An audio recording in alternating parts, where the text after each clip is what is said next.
домой сегодня дождливый, не очень приятный день. Это, кстати, особенность такая во Франции в апреле. Практически невозможно предсказать погоду. То есть ты можешь утром выйти в куртке, потому что дождь идет, а после обеда ты снимешь куртку и сгоришь. Кстати, что со мной произошло позавчера. Позавчера я просто сгорела, хотя солнца не было, это точно я вам говорю, но я легла в купальнике на Трансате, книжку дочитала. Какую я дочитала? Наконец-то я этот Шантарам дочитала. Представляете, с января месяца читаю. Вот, потом я начала другую какую-то книгу читать. Короче, я пролежала где-то 2 часа. И за эти 2 часа, в общем, я прекрасно так подзагорела. Вся красная была. Меня муж назвал мадам Омар. Вот так вот. Вот, дальше что? Ну, короче, сегодня такой день, знаете, называется «не пошло».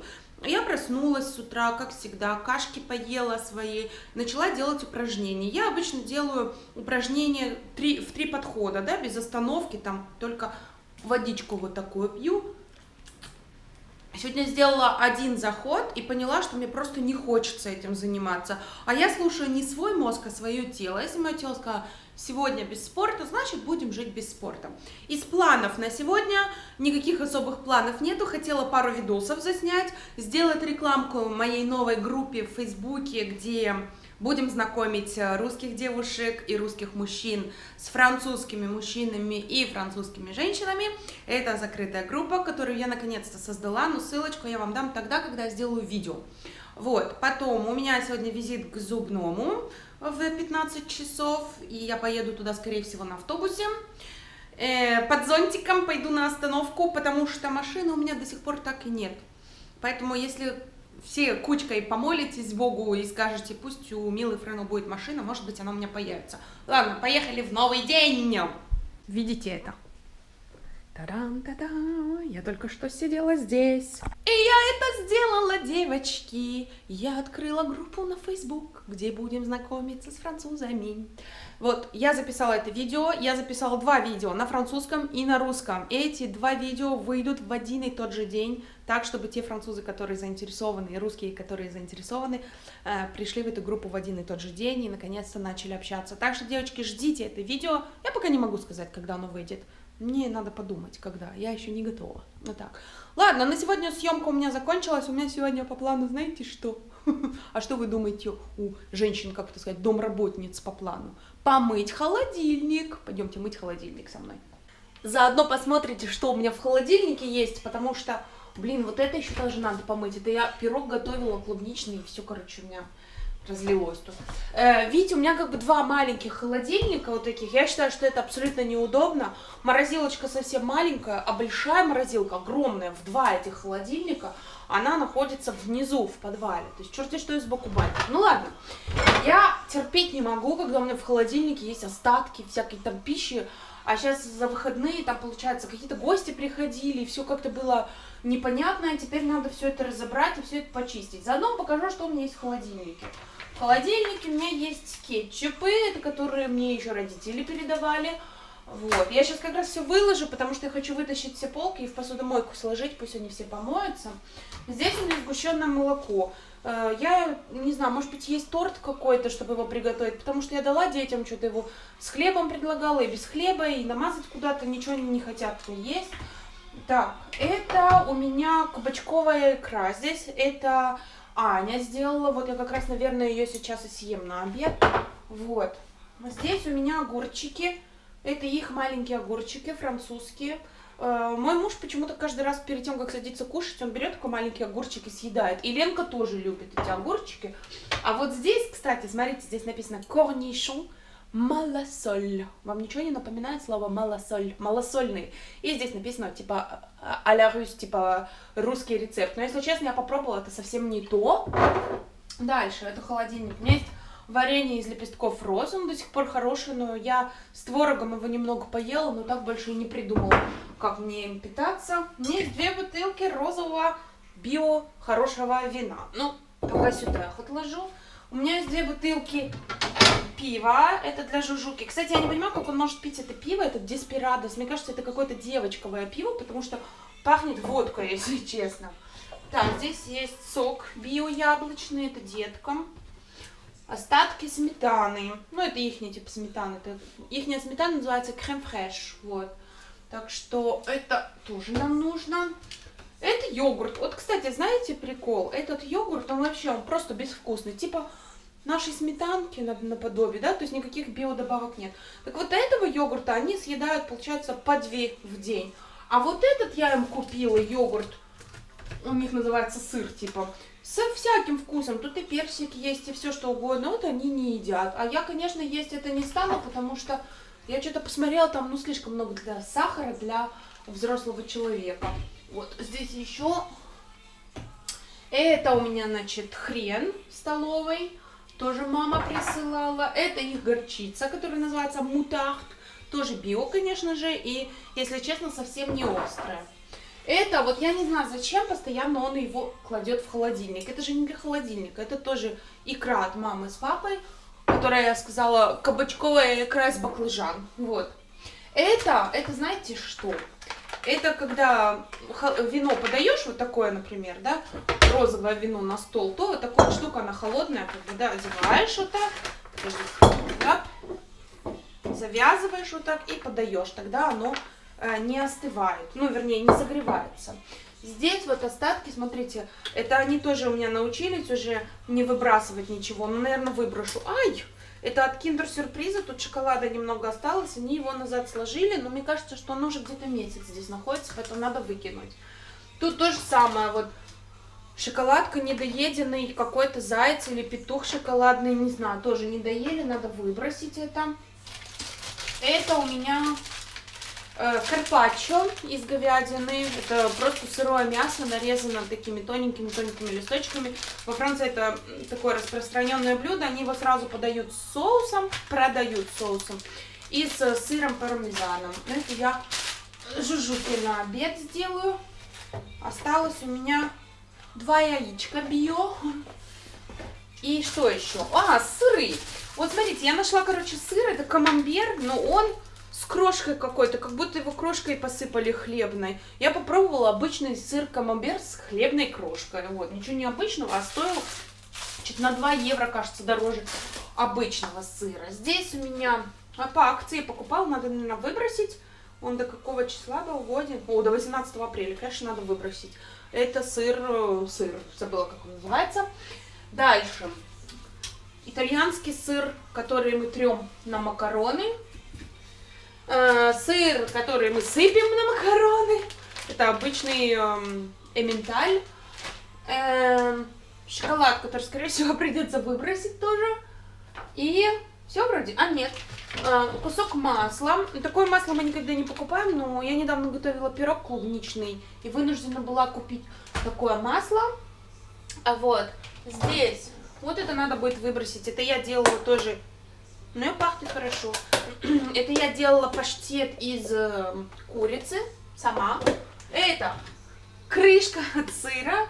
Там еще йогурт спрятан. Мне кажется, ему в обед 100 лет будет.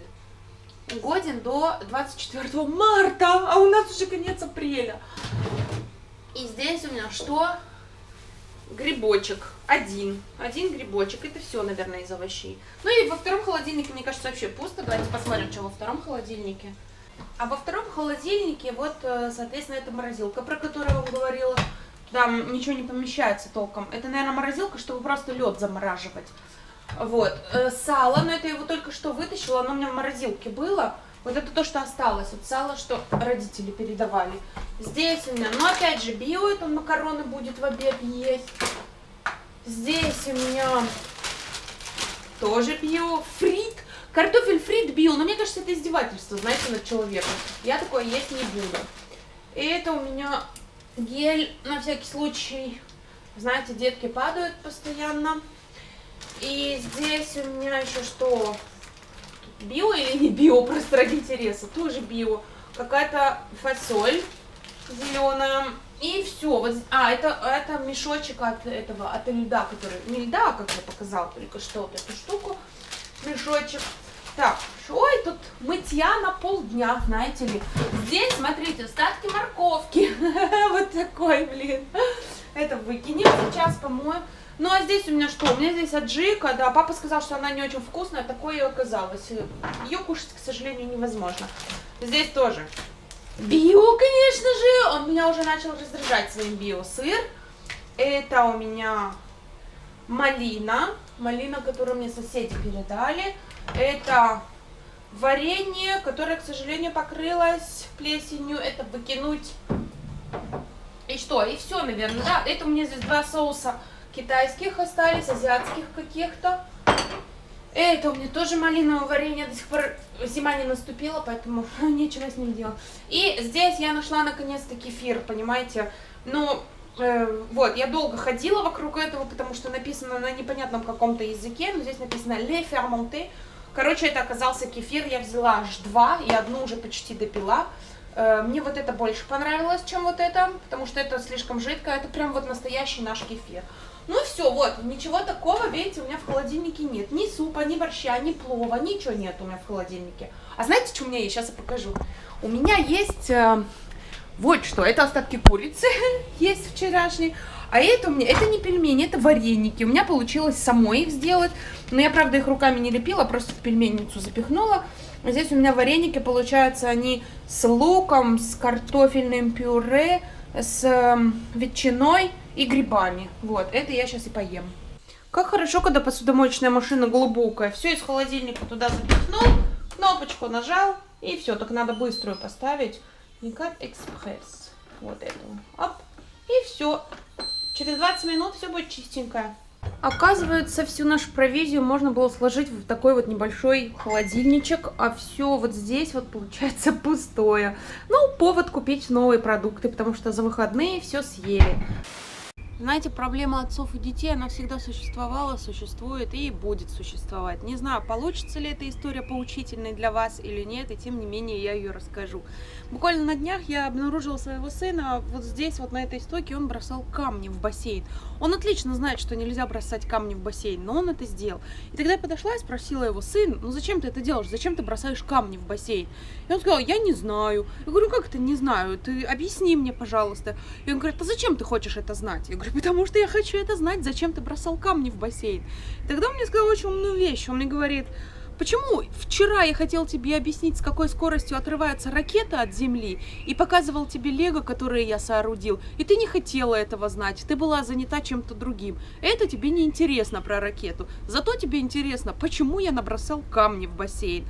Я подумала, ведь это действительно так. В любом случае, ребенок никогда не даст тебе ответы, которые ты хочешь услышать, ты мать или ты отец, потому что ну, что услышать? Я проходил мимо этого бассейна, я решил бросить камень, мне это понравилось, я бросил 2, 3, 4, я дебил, и я знаю, что мне нельзя бросать камни в бассейн, но я все равно их бросил. Понимаете, ребенок не может ответить на этот вопрос. Я думаю, что взрослые немного забыли о том, как мы когда-то там дрожжи бабкам в туалет подкидывали в деревянный. Зачем? Никто этого не знает. И мы бы не смогли тогда ответить на этот вопрос. Поэтому ребенку лучше всего даже и не задавать этого вопроса, потому что ребенок отвечает: не знаю, потому что он действительно не знает. Он знает, что он будет наказан, но зачем он это делает? Он этого не знает, по-честному. Поэтому действительно, давайте интересоваться чем-то другим, а детям просто объяснять, почему не стоит этого делать, но спрашивать их, зачем он все-таки это сделал, наверное, не надо. Весь парадокс жизни в самых простых вещах. Мы думаем, что мы движемся куда-то, открываем новые технологии, границы, а на самом деле мы все возвращаемся в тот самый каменный век. Почему? Потому что мы с утра просыпаемся, сначала мы заботимся о нашей территории, да, что-то убираем, стираем, там, да, заботимся о нашем жилище. Потом в течение практически всего дня, чем мы занимаемся, мы пытаемся заработать денег для того, чтобы как-то выжить, да, покормить себя, грубо говоря, ловим мамонтов, вот.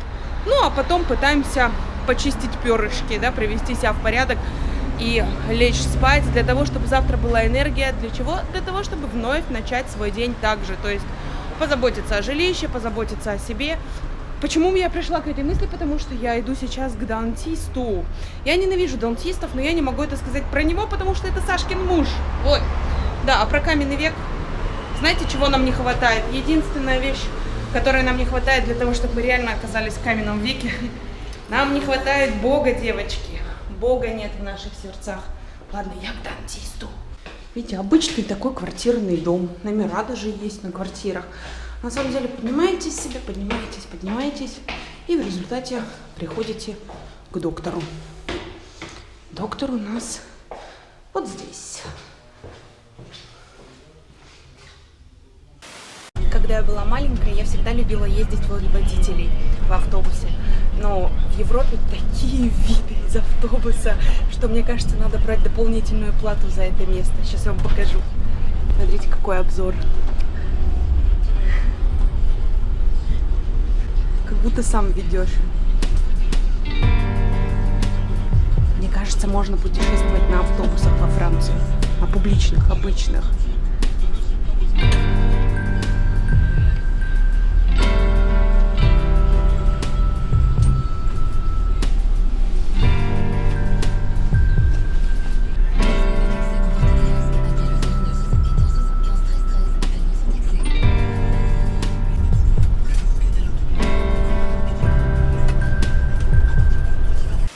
Знаете, у Жужуки есть такая штука, когда мы немного поругаемся, или я на него накричу, например, ну или вообще, когда у нас не лады, он на следующий день, когда идет на работу, не приходит домой в 13:30, потому что он работает только до 13:30, а типа остается в офисе. Сегодня он сделал то же самое, только он, блин, забыл. Знаете, что забыл? Забыл, что во второй половине меня дома не будет. Во второй половине дня меня дома не будет. Потому что сегодня я к зубному уже врачу ходила. Поэтому зря бедненький просидел в офисе всю вторую половину дня. Просто так. Это он приехал? А нет, это Сима шумит. Что ты шумишь? Ты вообще только кушаешь и спишь, понял? Негодяй.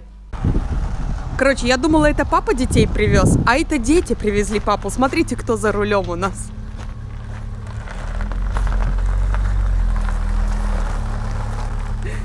Ты его привез, папу и Леночку. Давай, паркуйся, покажи маме, как ты паркуешься. Смотрите, мастер-класс по парковке.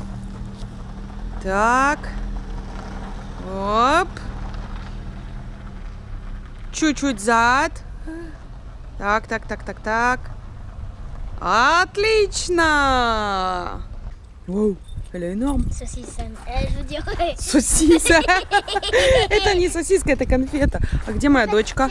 C'est une sucette américaine. Ку-ку!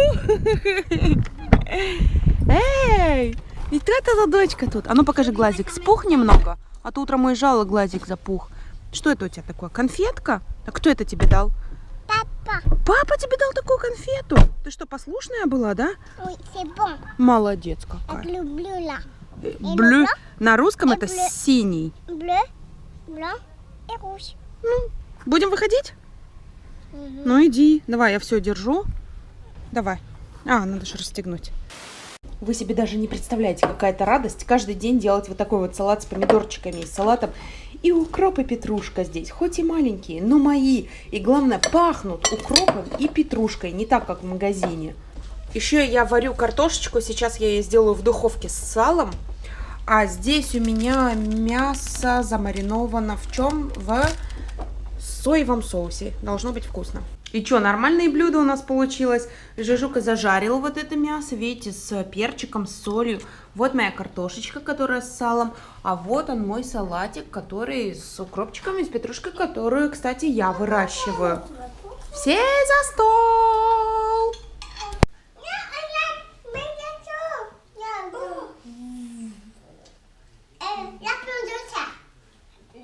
L'hélicoptère a dit il va prendre de la pomme de terre.